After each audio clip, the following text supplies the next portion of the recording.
What luck! What a miracle! One moment I was rushing into the fetid tonsils of that horrible monster. The next, I was plummeting downwards to the jungle floor beyond its reach.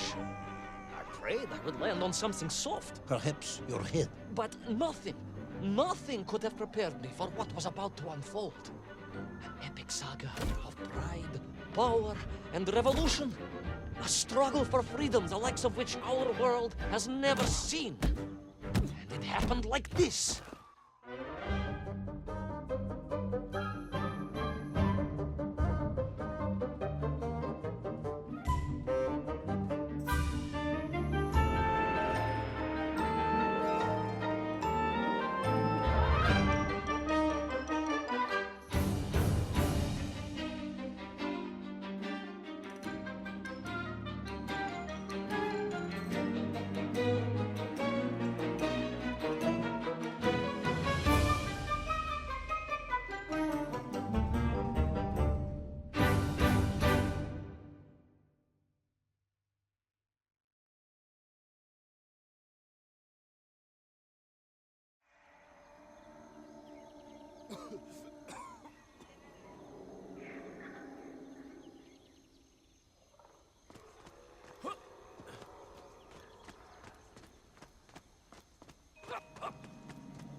Who were those strange, gentle monsters who towered above me? I could only guess they were the lost tribe of the Menf, an earlier race of people. But why were they so fearful of those ancient gates that lay just beyond their village? And why did they seem to recognize me? Why?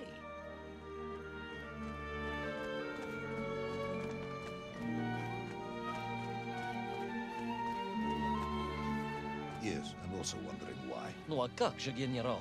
Who was I to question such things? Trapped as I was deep underground. I was more curious, I must admit, about the location of little Orpheus.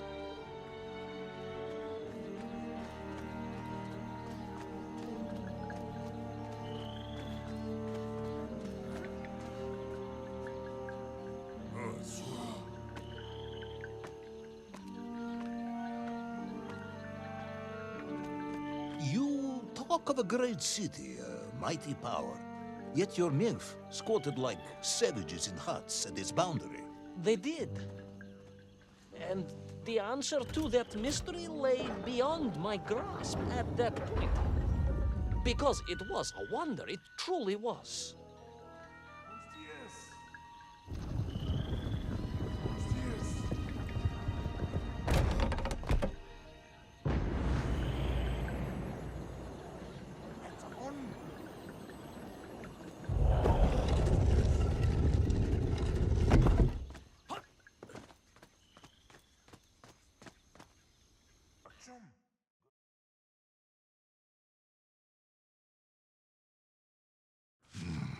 The lost city of Agartha. I hope I may one day see it myself. Oh, General, if only you could. Unfortunately, as I shall explain, should you seek Agartha now, you wouldn't find it. It has been utterly destroyed.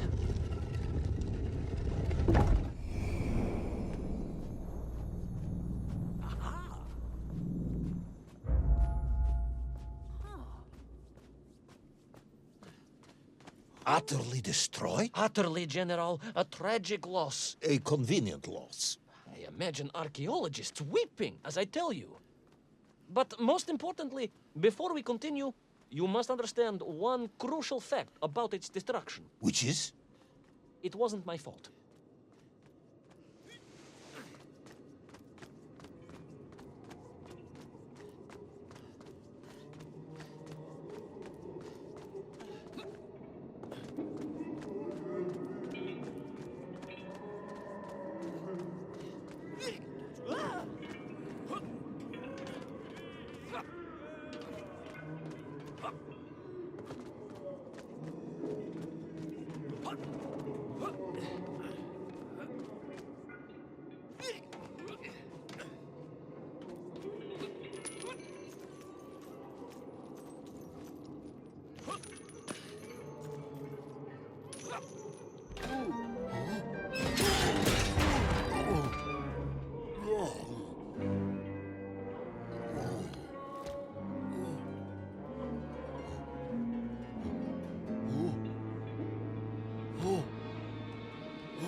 Those poor, unfortunate Minkf, trapped and kidnapped and dragged away, only to return as vicious foot soldiers to some unknown tyrant. And yet, there was something familiar about the Shtukovna they were forced to wear on their heads, which I was sure were being used to control and enslave them. And what was that? General, it curiously resembled the radio sets I used to tinker with as a child. Radio sets? It was very curious. It was very curious. It was extremely curious.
An ancient technological metropolis, powered by a glowing resin carved from the very earth? A glowing resin carved from the very earth. Do you see, General? I fear you are about to enlighten me.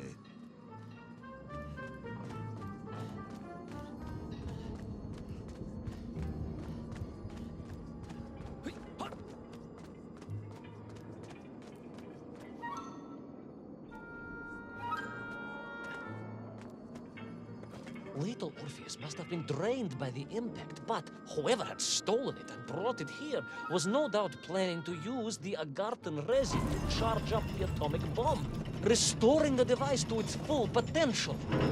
What sort of man would come up with such a monstrously reckless scheme? Perhaps the type of man who has such limited understanding of atomic energy that he thinks an ancient metropolis can be powered by shiny marbles.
I am curious, Ivan Ivanovich. You talk and talk about this great subterranean city. Yet what you describe sounds strangely familiar. It does in some way bear an uncanny resemblance to the glorious architecture of Comrade Alexei Dushkin. Wouldn't you agree? Da net, General. I have never heard of this great tavarish Dushkin or his works. Interesting. Because you were photographed on the steps of his marvelous Vysotka na Krasnich Varotach, shaking hands with the Glavny Constructor. That was the chief designer? The sweaty little fat man with the bad hearing? Mind your mouth, Ivan Ivanovich. And don't think you can distract me by slandering one of the great visionaries of our time. Without him, neither of us would be sitting here now. Must remember to thank him for that, General.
Those enslaved Mink were trying to stop me.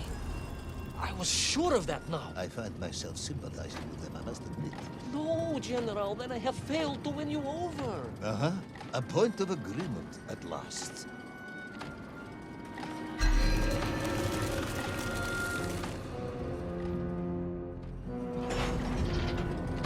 Those enslaved Mink were trying to stop me. I was sure of that now. I find myself sympathizing with them, I must admit. No, General, then I have failed to win you over. Uh-huh. A point of agreement at last.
must ask again, General. Are you mocking me? That would be unprofessional, comrade. I will try harder to convince you then. It is, after all, a cautionary tale of unleashed tyranny. It is a cautionary tale of unleashed idiocy. But please, do continue.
I stepped from the cable car onto a plateau at the center of the city, where a palace, a vast acropolis, stood. I was reminded of Chelyabinsk's... May I ask how you know of Chelyabinsk? My Aunt Masha was a traveling tinker who married a beef investigator from Zlatoust. She told me of a secret but wonderful city in the west. An edifice of sheer power, humbly serving the will and needs of the people. Yes, unfortunately, that story didn't end so well. No. That's what Auntie Marcia told me. And perhaps that is why I was also reminded of it. Because the moment I touched the floor in that place, I could tell something was very, very wrong.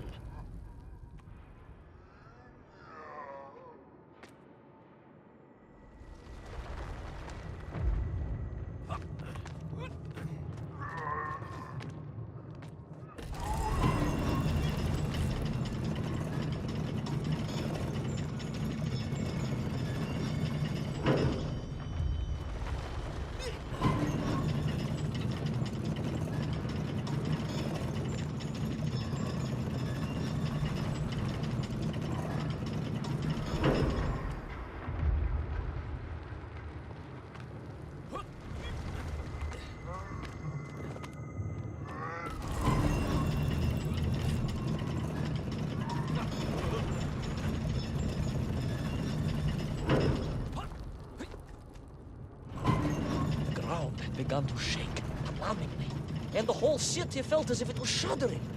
I could only imagine what I would find in the heart of the vast temple. If it isn't a giant glowing marble, I'm going to be very disappointed.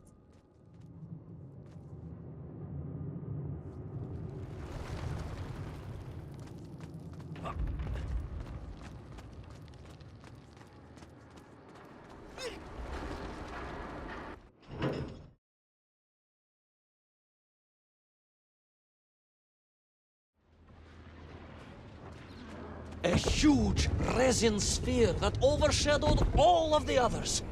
I caught glimpses through the twisted architecture. And it was then I saw him. Him? The thief, the enslaver, the tyrant, sucking the power from this wondrous city as he drained the very lifeblood of the ancient civilization and drew it into the atomic embrace of little Orpheus. With a song in my heart, I raced onwards to stop him.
Drained of its power, the magical heart of the city cracked, and it sent shockwaves through the world around me.